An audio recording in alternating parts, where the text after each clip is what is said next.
उन्होंने 1857 की क्रांति में जो विमुक्त जातियों का जो रोल रहा उस पर कुछ बातें कही।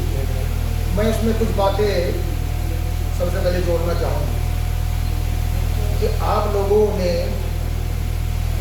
इस देश के लिए किस किस तरह क्या क्या कुर्बानियाँ दी। बहुत सारे ग्रंथों के विषय हैं।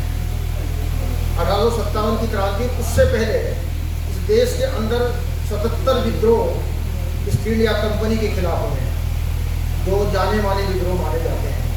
वो सारे जनजातियों के और विमुक्त जनजातियों के ही हैं, क्योंकि जब ये ईस्ट इंडिया कंपनी के रूप में तो अंग्रेज भारत में आए तो उन्होंने यहाँ के संसाधनों पे, जो प्राकृतिक संसाधन थे उन पे, और ज़मीनों पर एक जमींदारा डेवलप करके उन्होंने जो हमारी व्यवस्था थी उसको पूरी तरह भंग किया।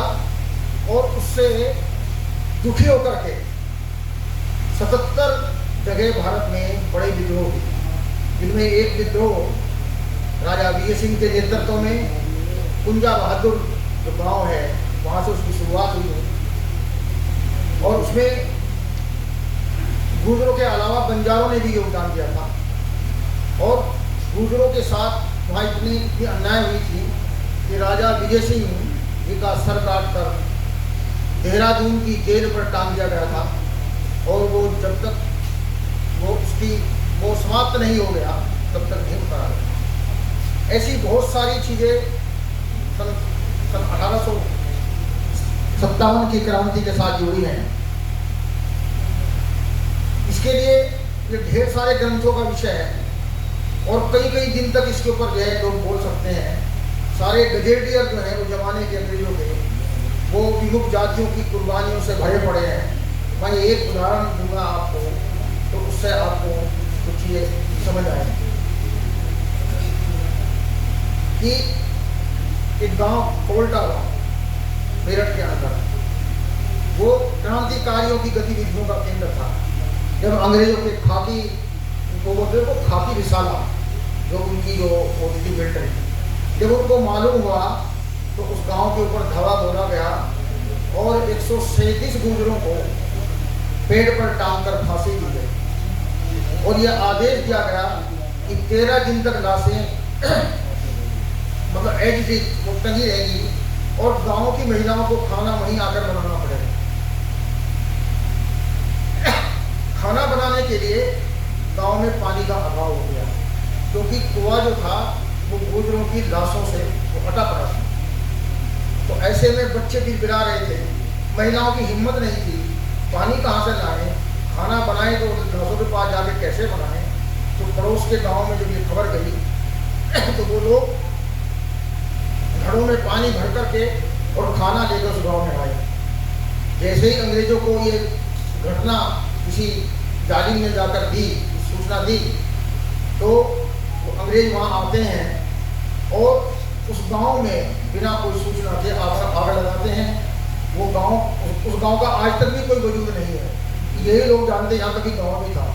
और वहाँ उस गांव में जो सामने आया उसकी हत्या की गई। बच्चे, महिलाएं, जो जान बचाकर भाग सकता था वो भाग गए। तो ऐसी हजारों घटनाएं गुर्जरों की और विमुक्त जातियों के साथ में ये सब निकली है। आप इसे कल्पना कीजिए कि कितनी क्रूरता का सामना हम लोगों को अंग्रेजों से, इस देश के लिए, इस देशभक्ति के लिए हम लोगों को भी करना पड़ा।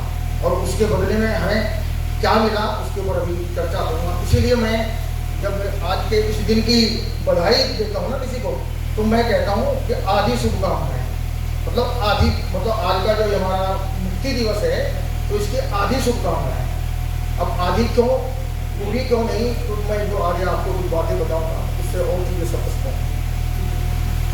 देश की आज़ादी के बाद जब क्रिमिनल ट्राइब एक्ट हटा करके और हमें विमुक्त जनजाति का दर्जा दिया गया, तो तब से ही हमारे साथ लगातार अन्याय शुरू हुआ।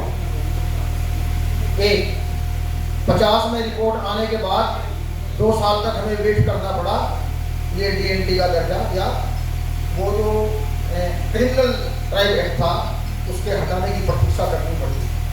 और आपको जानकर आश्चर्य होगा कि हम 31 अगस्त 1952 को विमुक्त नहीं कहे गए, हमें कहा गया एक्स क्रिमिनल, यानी पूर्व अपराधी। ये तो भला हो तो आदरणीय कालेलकर जी का, जब उन्होंने काका साहब कालेलकर ने 1955 में अपनी रिपोर्ट सबमिट की सरकार को, तो उन्होंने ये कहा कि ये इनको एक्स क्रिमिनल कहना ये बहुत बड़ा गुनाह है।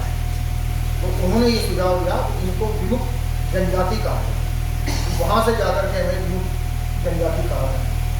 लेकिन इसके साथ एक और हेरा फेरी की गई कि हमारे ऊपर जो है वो एक आदतन अपराधी का, हैबिचुअल ऑफेंडर्स हमारे ऊपर थोप दिया गया, जिसका अभी प्रदीप भाई जिक्र कर रहे थे, वो आज भी आपके ऊपर लगा हुआ है।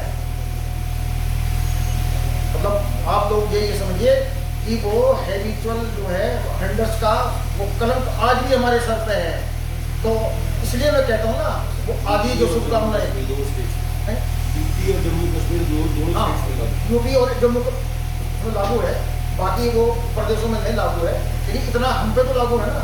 फिर देखिए हमारे साथ कितना भेदभाव, कितना अन्याय हुआ। मैं यूपी का आपको एग्जाम्पल कि यूपी में 52 के निर्णय को 59 में जाकर के स्वीकार किया गया।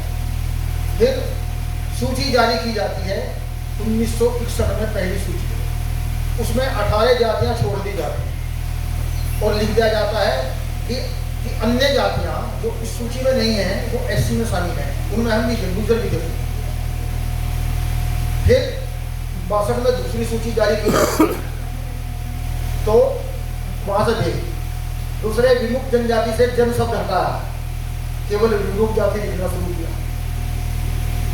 तीसरा, वो 2 सूचियां कभी दोनों पे काम हुआ, कभी एक पे काम हुआ, कभी वहां ईमानदारी नहीं बढ़ती करी, और वो भेदभाव लगातार चलता रहा। कितने आदेश हैं, बहुत सारे आदेश, बहुत सारे जीव हैं, और एक मतलब ये भी है